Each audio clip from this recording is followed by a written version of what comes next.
Let other people lead small lives, but not you. Let everybody else cry over small hurts, but not you. Let everybody else argue over non-essentials, but not you. Deal in things that matter. Make sure what you do is the product of your own conclusion. Take advice, but not orders. Let everybody around you be helpful, but then put that through your own mental computer and make sure what you do is the product of what you've concluded based on all the input. All of us should be students of inevitability. Without kidding myself, if I keep up my current daily practices, where will it take me in 10 years without being disillusioned? I don't want to just cross my fingers and walk the wrong road. I got to learn to look into the future called inevitable. Let's take a few minutes to talk about the importance of knowing yourself enough to be your best cheerleader. You know, when you thought you were doing what you were supposed to do and were misinformed, the times you thought you had it all laid out and it just didn't work, the times when you burned the midnight oil day after day and it didn't seem to help, it didn't seem to change the end result. These are the times that you have to rely on your own self-encouragement. And there are two ways to use self-encouragement. Number one, take responsibility for the missed opportunity or the misrepresentation. Learn from the fact that even though your client wanted it one way and you presented it the right way, it didn't work. Be prepared for the letdowns that happen every so often. Know that this lost opportunity just sets you up better for the next one. Realize that you can make the necessary alterations next time. Make the changes that will make the difference. Study your mistakes and learn from them. Don't dwell on the mistakes. Acknowledge them. Learn from them. Encourage yourself that you're smarter than your bank account leads you to believe. The second way to use self-encouragement, remind yourself that you're bound to get better. Don't get down on yourself. Don't beat yourself up. It's the next opportunity that matters, not the last one, the next one. Now, the last one matters only in that you must learn from your mistakes. But the next one gives you the opportunity to show that you have learned from your mistakes. You can do it better next time. You just have to practice, practice, practice. Keep trying. Keep trying until what? Until you've got it down. If you figured out what went wrong last time, then you know how to make it right next time. If you figured out what it was in your presentation that didn't work, don't say that next time.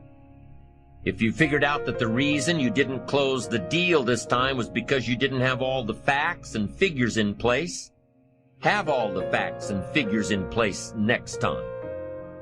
Don't beat yourself for messing up. Pat yourself on the back for figuring it out. You need to encourage yourself. You need to pump yourself up. You need to be your own cheerleader. Why? Because you can't wait and hope that someone else will come along and cheer you up, make you feel better, tell you that you'll do better next time. You have to rely on yourself. You have to have faith in yourself and your ability to figure out what works and what doesn't, what's right and what's wrong. You have to have the inner belief that everything you're doing for a positive outcome in the future. You have to encourage yourself with future successes. Number one way to use self-encouragement, take responsibility for missed opportunities and study your mistakes. Number two, don't get down on yourself. Encourage yourself with your future. Encourage yourself with your goals, your dreams, your ambition. Knowing that you've got a plan, knowing that you're taking the right steps, knowing that you're going to do it until. When you miss an opportunity, are unprepared for an opportunity, or suffer a setback while realizing your goals, when you miss out, you need to encourage yourself by immediately getting back into line. There's an old cowboy saying, fall off a horse 7 times, and you're a real cowboy. If you fall off a horse, get right back on. If you fall off track, get right back on. If you fall away from your disciplines, get right back to them. If you fall out of habit, get back into the habit. If you fall off, get back on. If you fall off the horse of habits or disciplines or progress. If you fall off the horse, get back on. It may be hard, it may be a bit frightening, but get back on. Keep your ambition alive and active and well. We must all suffer one of two pains, the pain of discipline or the pain of regret. If you don't spend an ounce of discipline, you'll most likely suffer tons of regret. Discipline weighs ounces, regret weighs tons. It's much easier to be disciplined and have the money than to try to rationalize why you don't. I'm telling you, better a few disciplines than a lack of dignity. Don't wish for less problems, wish for more skills.